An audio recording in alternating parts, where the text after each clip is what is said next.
My name is Uchenna and I am the campaigns coordinator at the HAC. The HAC, for short, it's an international organisation and our main focus is making sure that everyone has the right to religious freedom. So anywhere across the world, not just in the UK, that presents an imposition to that religious freedom, it's something that we look to raise awareness of and highlight the detrimental impact that this may have. So there are many young people who are interested in getting involved, and as a campaign coordinator, I'm always seeing it grow. Each and every year we've got many more people who also want to help with the work of peace and religious freedom. So usually there is a separation between religion and politics, but where the two intermingle or the lines have become blurred and actually this affects its citizens, this is something that we want to raise awareness of. What actually sparked one of our most recent campaigns is that a pastor in South Korea, his name is Pastor John, in South Korea he is in charge of the Christian Council of Korea. So he is not just a pastor who leads one congregation, but he is actually a head pastor in charge of training other Christian pastors. And recently he has said some blasphemous claims. It's something that when it was brought to our attention, we actually couldn't just sit by and tolerate this, because it's not just how he is perceived, but it's what is incited in his followers and what that means for the rest of the community all across the globe. Religious freedom is something that is celebrated in the UK. It's not just tolerated, but people from all different faiths and walks of life, they're actually welcomed into the country. And we would like to keep it that way.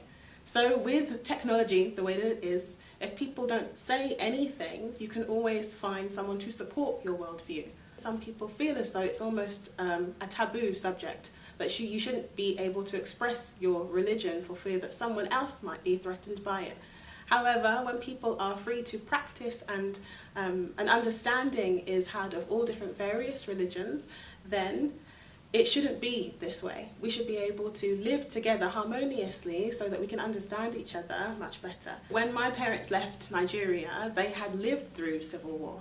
They had understood how painful division actually was. So when I grew up, they wanted things to be different. That's why they moved to the UK in the first place. So my parents were very passionate about making sure that there were certain human rights that we had as normal. We wouldn't have to know the suffering that they went through. So when I hear things like this and it imposes on people's human rights, that's actually how I got involved in this, because my parents always encouraged me growing up that if I see something that isn't right or makes someone feel like they aren't accepted or they're not wanted or they can't be themselves, then that's something that I should work to stop. Actually, we've seen just what divisions can do across the UK when it comes to people's faith.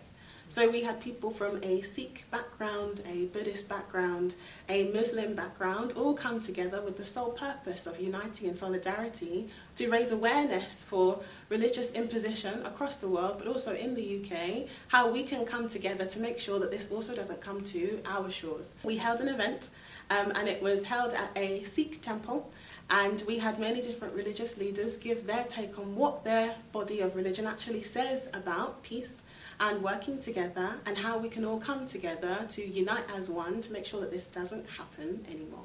So when I heard about the work of the HAC and how religious freedom was being imposed upon when it's such a big part of my culture and my upbringing, I couldn't just say, no, I'm not going to be involved in that. I had to get involved and make sure that people just like me, who don't even think about religious freedom not being accepted because of where we live, I had to make sure actually this is a privilege.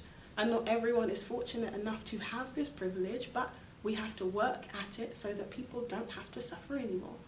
When someone is considered your brother or sister, it's not just because of location, but more so because of the beliefs that you share. So that was something that I definitely wanted to get involved in. By staying silent, you accept the status quo as it is, and pastors such as Pastor John have to be held accountable for the message that they are spreading all across the world. Because actually we cannot stop religious freedom. It's something that we have to encourage for a better society. Even though growing up here, you can think there are many, many things that are different than growing up in the country that you are from, but actually one thing that usually joins us together is religion. And whether it's culturally or it's something you practice yourself, it's something that is part and parcel of your identity. So yes, we get many young Africans who are part of the diaspora, especially saying, yeah, this is something I want to get involved in.